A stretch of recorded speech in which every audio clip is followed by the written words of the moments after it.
الحمد لله كفى والصلاة والسلام على سيد الرسل وخاتم الأنبياء وعلى آله وصحبه ومن بهديه مهتدى. أعوذ بالله من الشيطان الرجيم. فتولوا عنه مدبرين فراغ إلى آلهتهم فقال ألا تأكلون ما لكم لا تنطقون فراغ عليهم ضربا باليمين فأقبلوا إليه يزفون قال أتعبدون ما تنحتون والله خلقكم وما تعملون. سبحانك لا علم لنا إلا ما علمتنا إنك أنت العليم الحكيم. رب اشرح لي صدري ويسر لي أمري واحلل عقدة من لساني يفقهوا قولي واجعل لي وزيرا من أهلي رب زدني علما وارزقني فهما ثم أما بعد. گرامی قدر بھائیوں بہنوں اور پیارے بچوں،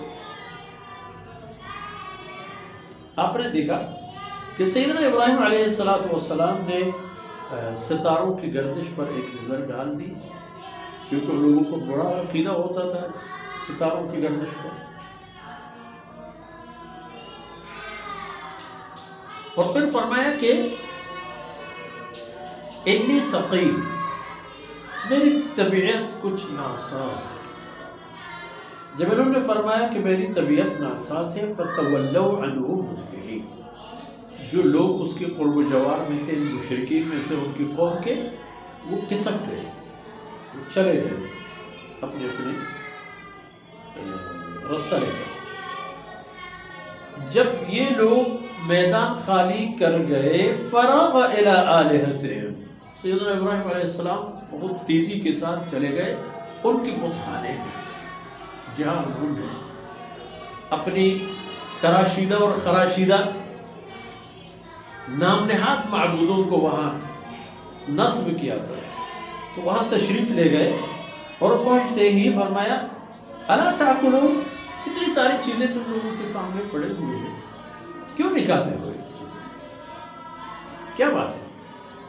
ہر طرح کی معقولات مشروبات سامنے رکھے ہوئے ہیں، کھاؤ پیو. مگر وہ تو ظاہر ہے ساکت و جامد چیزیں. پھر ابراہیم علیہ السلام نے ان سے فرمایا ما لکم لا تنطقون، کیا ہوا ہے، کیوں بات نہیں کرتے ہو؟ تم لوگ تو معبود ہو بھائی، تمہاری تو عبادت کی جاتی ہے، تم سے تو مرادیں مانگی جاتی ہیں، تمہاری رضا کے لیے، نام نہاد رضا کے لیے جو جس کا کوئی وجود ہی نہیں ہے، اس کے لیے مال خرچ کیا جاتا ہے، اور تم لوگ کہتے بھی نہیں اور کہتے بھی نہیں ہو کچھ. فراغ علیہم ضربا بالیمین، ابراہیم علیہ السلام نے اپنی طاقت کو بروئے لا کر ان کو سرعت کے ساتھ توڑنے پھوڑنے میں لگ گئے، لگاتے رہے. اور ویسے بھی یمین کا معنی دائیں، چونکہ عموماً انسان اللہ نے ایسی صلاحیت دی ہے کہ وہ ہر چیز میں پہل دائیں ہاتھ سے کرتا ہے.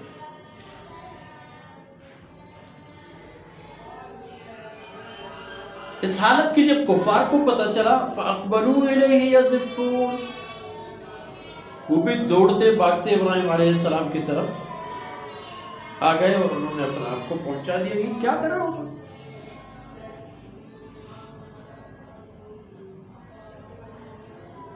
ابراہیم علیہ السلام نے ان سے فرمایا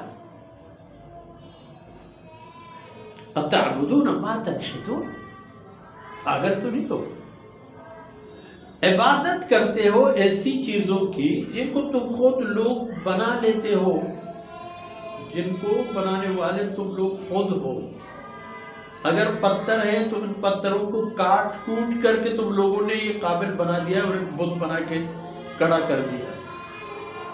اگر لکڑی سے بن گئی چیزیں ہیں ان کو بھی تو تم لوگوں نے خود تراشا ہوا ہے، کاٹا ہوا ہے. تو جس چیز کو اپنے ہاتھوں سے تم لوگوں نے بنایا ہے ان کی عبادت کرتے ہیں. اور حقیقت وہ نہیں ہے، حقیقت یہ کہ وَاللَّهُ خَلَقَكُمْ وَمَا تَعْمَلُونَ، اللہ رب العزت نے تمہیں بھی پیدا فرمایا ہے اور تم لوگوں کے جو اعمال ہیں ان اعمال کے خالق بھی اللہ کی ذات ہے جو تمہارے ہاتھوں سرزد ہوتے ہیں۔ اللہ نے یہ قابل بنا دیا، اللہ رب العزت نے موقع دیا ہے، اس موقع کو غلط استعمال مت کرو۔